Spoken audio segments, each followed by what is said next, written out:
Hi, I'm Dr. Margreet Wibbeling, midwife specialist and your host of the Birth and Baby show, brought to you by Sister Lillian Center and Sensitive Midwifery. We empower moms and midwives to have the best birthing and parenting experience through natural, physiological, and intuitive care, resulting in birth and baby advice you can trust.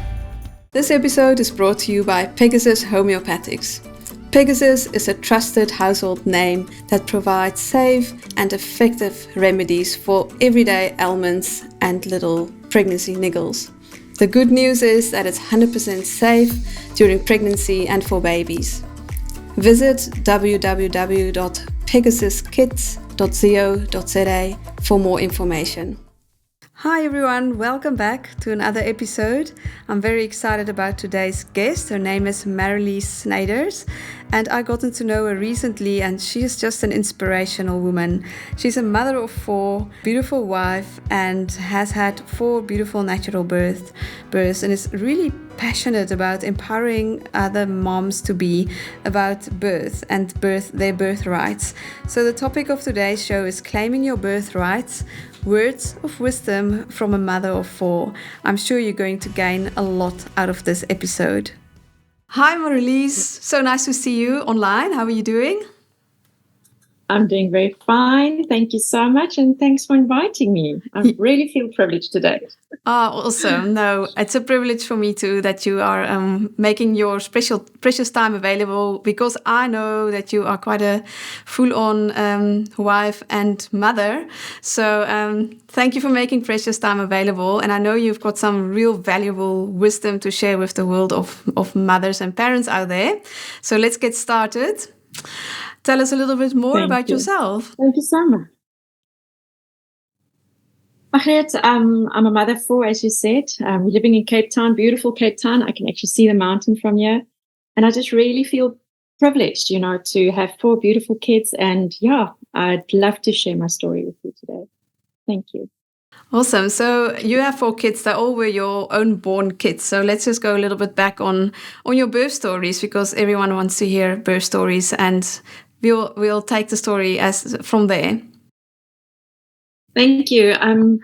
If I may, I'm just going to start a little bit before the stories of all 4 kids. And first of all 4 of them are miracles, as kids are. When I was 21, I had an emergency op, and they removed some of my cysts that I had. And I didn't know until 30 that I actually only had one tube, and that it was actually quite difficult to fall pregnant. So when I met my husband, it was already a big thing that, I was already in my 30s, and the passion was there to have my own kids. And I said to him, but maybe it's going to be quite difficult. So we'll have to see what's going to happen. And we took the route and said, we're going to start straight away with all the in vitros and everything. And that's what we did. But we fell pregnant without in vitro, which was a huge miracle to us. So so I resigned. I said, this is it. This is the miracle. I'm going to be bringing up my little baby myself, and I'm going to try and do everything as much as I've got control over some things in life. And I had the privilege of having a mum-in-law that already had a water birth. So I heard all the stories at Joburg Gen, and that it was quite positive. But I didn't have any encounters with knew anybody else, that had water birth. So I knew, first of all, at that stage, which was 17 years ago, that you almost have to, you had to fight to show that normal is normal, because everybody did Caesars. So, so it started off by actually getting a good midwife, because I realized that that's what you have to do at that stage to get a normal birth. Yeah. What happened then is I met Tamsin Ingram, and obviously did all the antenatal classes, which was amazing. And then she actually came to me and she asked me, is it possible that they can do a water birth video? And I said, well, the only way I will allow that is if there's no underwater cameras.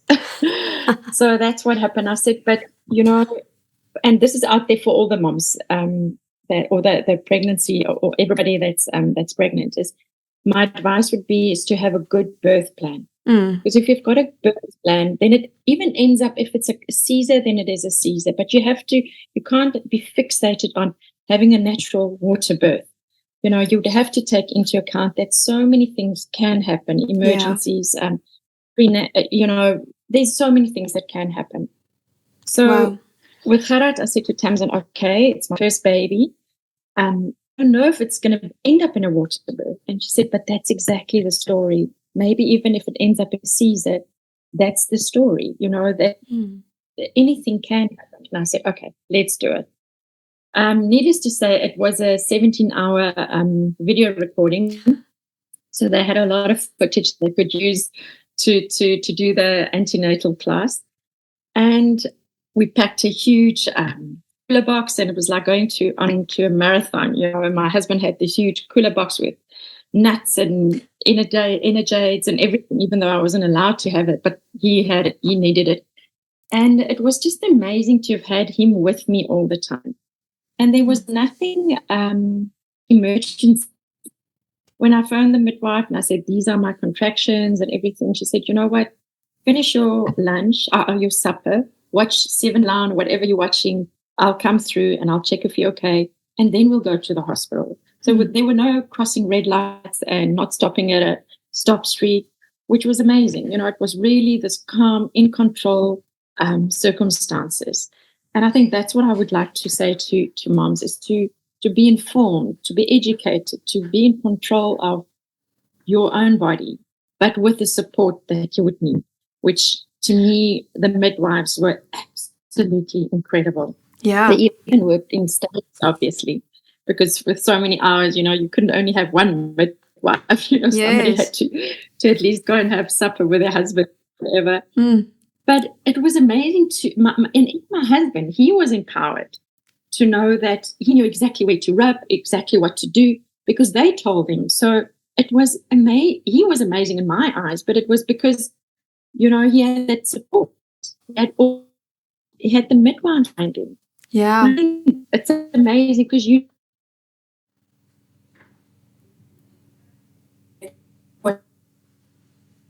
this is what you studied. So it was amazing for me to know that everything's going to be fine. If this is what she says, then this is I have to be calm. This is going to be okay. And I think obviously the relationship between the doctor and the midwife. Mm-hmm.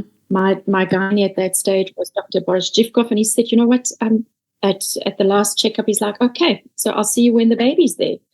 So he was so much like he knew the midwife, if he needed, he was there for a backup. But other than that, the midwives would have handled everything. So I didn't see him in any of the first rebirths, when he was my gynae. Amazing. But I don't know if you want me to go into more detail, but Gerard was an amazing book. Yeah, I would love to unpack it a little bit for the sake of the listeners. So first of all, it was an amazing story of how you fell pregnant against all odds. That is a beautiful, beautiful story, and I can imagine for being in your shoes that you would then think, okay, it's a miracle that I have this baby. Now we just need to get this baby out, and you might even want to think like Caesar would then be the safest, because people really do think that's the way. Like, okay, it's been a miracle. I don't know this baby. I just wanted to be alive, and let's get it out, But you've had some real good people around you at the time to get you on a track of thinking what is actually really best for you and for baby, and then to pursue that, right? That was you were informed on time, if I can say that.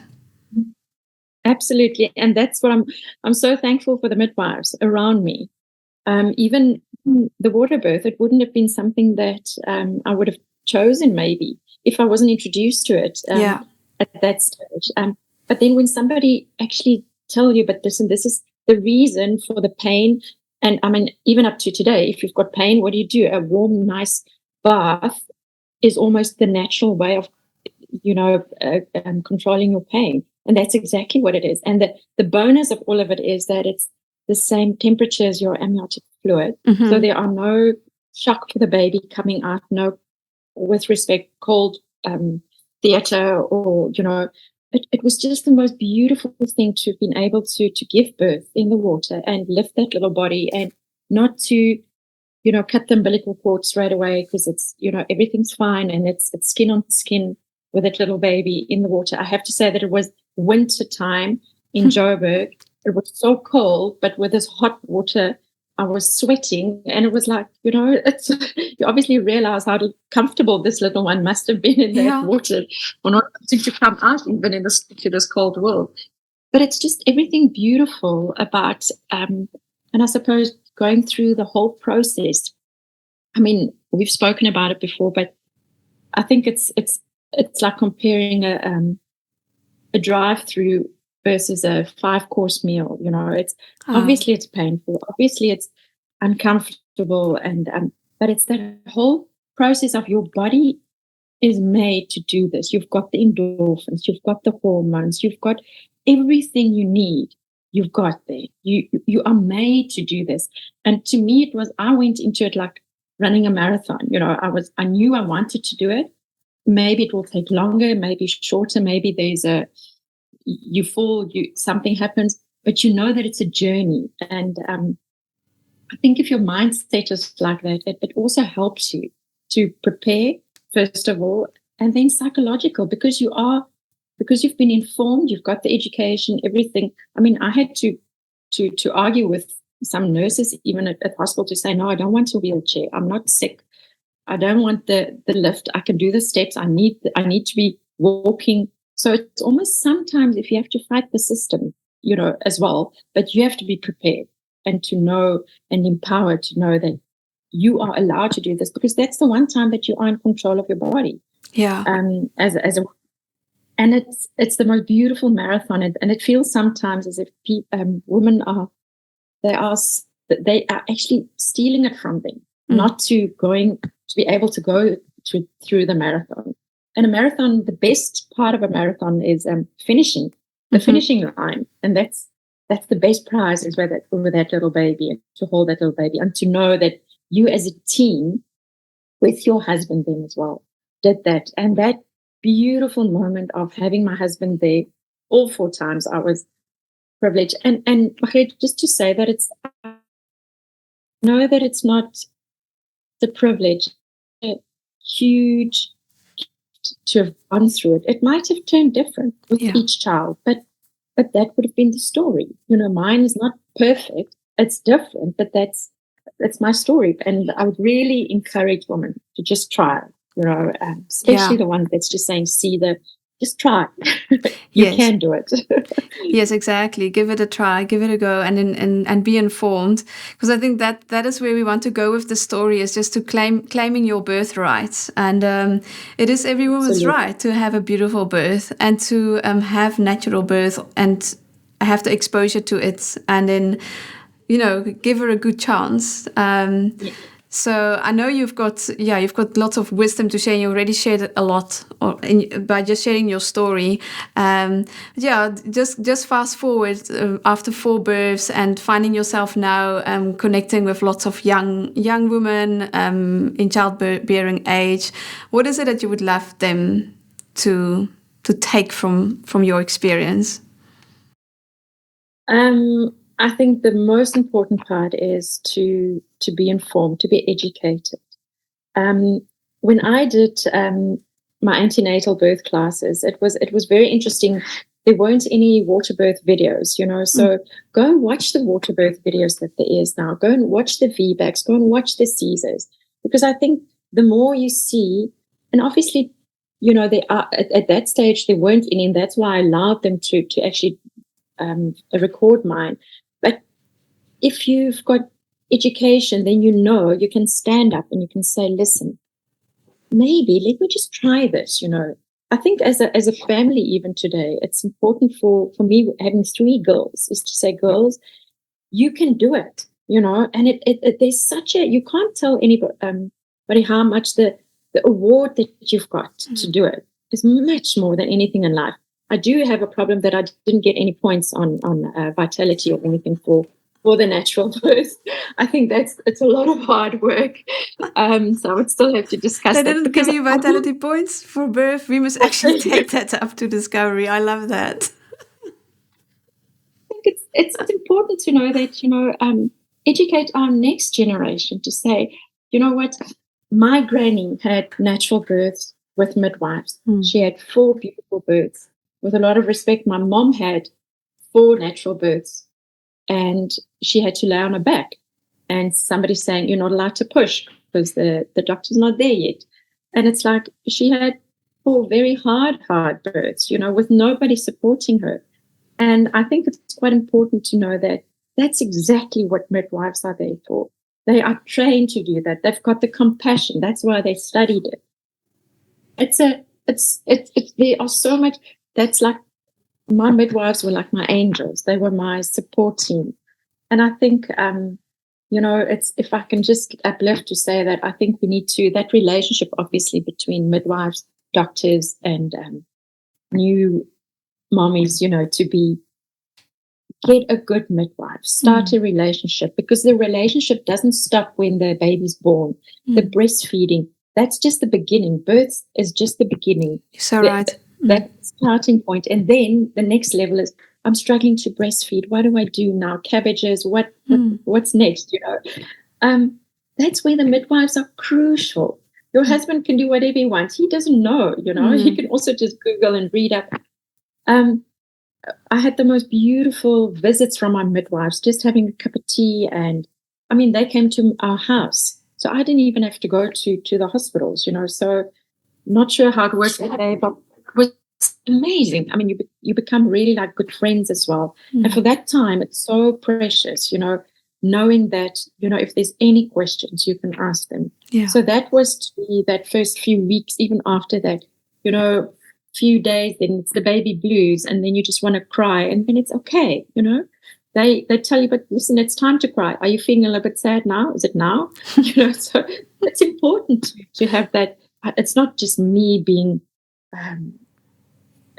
over dramatic or whatever. It's normal. It's natural. So I think it's, again, you can read a lot of things in books, but a midwife has studied that. She knows that. She's empowered to do that. So it's such an important part of the team that I sometimes think I'm missing. Yeah. And then women stop breastfeeding, and then they just go to the bottle, or just because it's easier and they can't carry through with it, And again, to me, it's like feeling something, that intimacy of that little body. And I've seen that it's changed a little bit. I do see more moms that breastfeed in public, which is amazing. There's nothing that's so normal and natural, I had to hide, and they took me to a little room, when I asked somebody at Westliff if I could breastfeed. It was like, so it was, everything of those things are natural. It's good. Yeah. So you moms, I would say, hang in there, girls. You can do it. Yeah, exactly. No, that's beautiful. What I also hear in your story is that you were referring to your grandmother, that it was surrounded with midwives, and it was very natural. And then your mom actually had quite a medical approach to birth in a hospital and on her back and so forth. And it's almost like we've lost a little bit of what our grandparents had. Absolutely. And we're trying to refine that back, knowing all the medical knowledge we have, but just finding the ideal midway. That's where we are at going to. I think it's reinventing it, going back to the basics and back to nature, and having the community midwife. Yeah, and I think that's why I say, I think it's important to know that. I would also almost want to encourage young people to say, maybe if that's really something you are wanting to study. Obviously, I know, with regards to the risks and everything, I just think it's such a beautiful, there's nothing more beautiful to support a mom. That's because you are so vulnerable. It doesn't matter if you're a business analyst, if you're a racing car driver or whatever, at that moment you are vulnerable. And it's important to maybe say to those moms, but you can be the tiger mom, even then, and having the support with your husband, with a midwife, I can take the world on. And I think it's important to give the midwife the place and the spot that they need it. back in South Africa. Yeah, and I'm excited. Yeah. No, I hear you. There's the International Confederation of Midwives. It's like a international body that guides midwifery associations across the world, and their vision is that every woman should have access to a midwife, and that's what I'm also passionate about. So I really am passionate about empowering midwives to be these midwives that you've experienced. I mean, it's so evident how you are still so talking with so much joy and good fond memories, and I'm sure it has impacted your whole family. The way you give birth impacts how your children are. So yeah, we really need so many more midwives empowered and be able, and that has more access for women like yourself. Yeah, absolutely. And also, just one thing is, I always remember my gran and my mom talking about their births. Mm-hmm. You know, it's the one thing that women remember. Mm-hmm. If it's positive or negative, they can tell you into detail what they've gone through. And you can ask somebody about a race, how many marathons, and the detail about that. It's almost as if you forget. Mm-hmm. But if you ask a woman about their birth, they will give you the detail, the times, the hours, everything, the weight of their child. It's just one thing you remember. Yeah. So it's almost as if all your antennas and everything is so in tuned and sharp. And I just think, that it's such an important, it's such a precious time for any woman that, of course, you would want to build into it and make it positive as much as you can. And that's why I just want to reiterate that the birth plan shouldn't be the alpha and the omega. And maybe from a guiding point of view is to say that if this doesn't happen, what's your alternative solution? What's your plan B? To have a plan B. Because a lot of times I hear from mommies that's wanted a birth, a water birth, or a VBAC, and that's all that they wanted. And that they are so disappointed in that journey where they are, that a doctor, which is exactly what a CSER is for. It's an emergency act, that they are so disappointed in themselves almost. And I think that's important to know that everything has got the perfect place. Yeah. But it's for you to go through the process and to obviously, if it's not normal and it has to be CSER or whatever, then that's what it is. And I really want to reiterate that I think women are stronger, that we are stronger than what we think. Yeah. We are made to do this, and not to say that we are this. I just think when you are in that situation, it really feels as if you're almost in another level. You feel pain in a different way.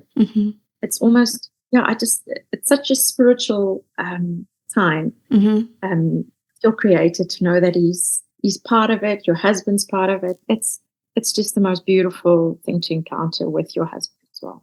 Yeah, that's so powerful what you're saying. It's a whole different kind of pain. And when you feel safe, I think pain is very much linked to not feeling safe and being fearful. And you say you felt so safe with knowing your creator is there with you, and your husband and your team, and you can surrender to it all. Yeah. And obviously pain is quite hectic. I mean, with Harat, my eldest one, I had some pethidine, and it, with the second ones, I realized that I didn't want that again because I wasn't in control. I didn't feel like I could do as much as I could have. I couldn't push. I couldn't feel that much. But that with the second one, I was like, I knew I can do it. I can try without it. Not that I was like, I can do it, but I thought, let me just try it without a painkiller.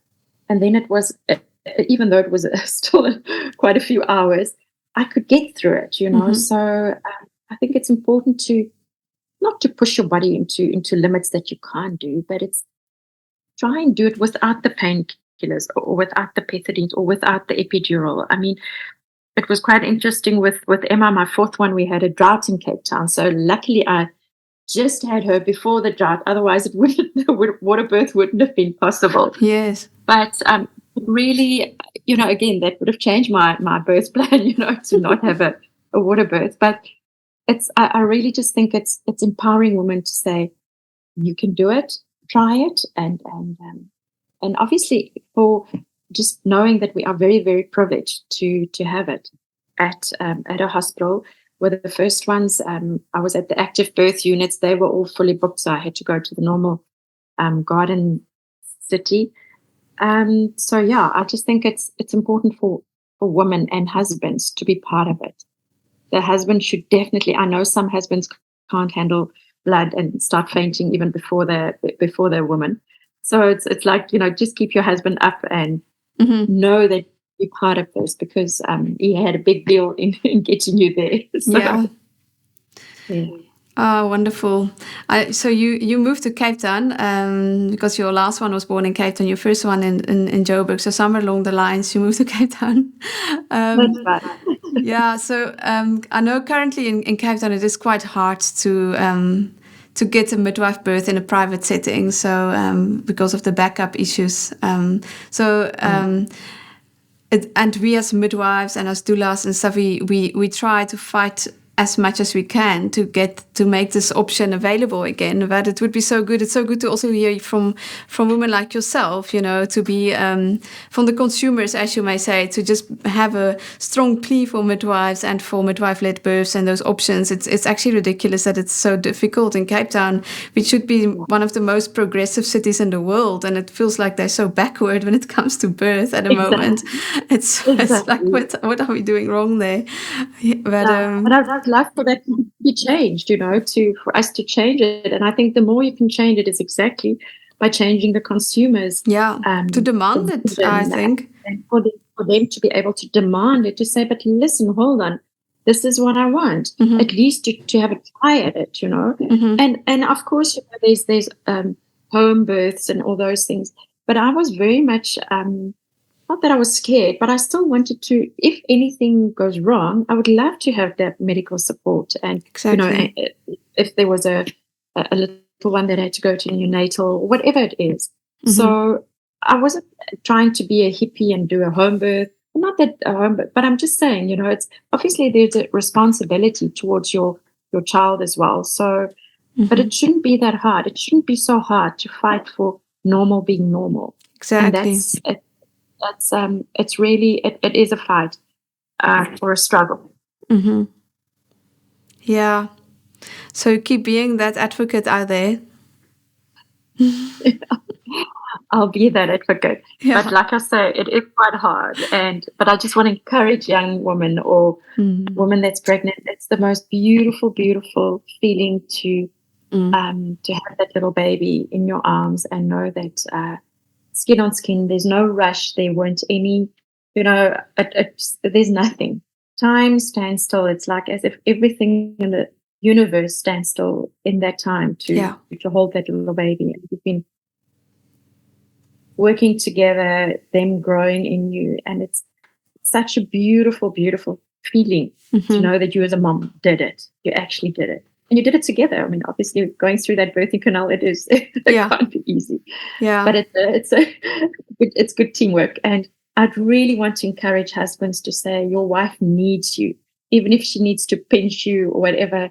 It's be there, be the support. Try and hang in there.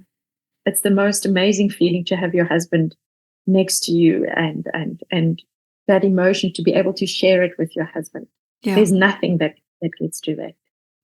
Yeah, we'll do a take 2 with your husband and get his story. He survived. And he actually did a 5th birth with our domestic in the car. So at least he had 4 natural births, so he knew exactly what to do.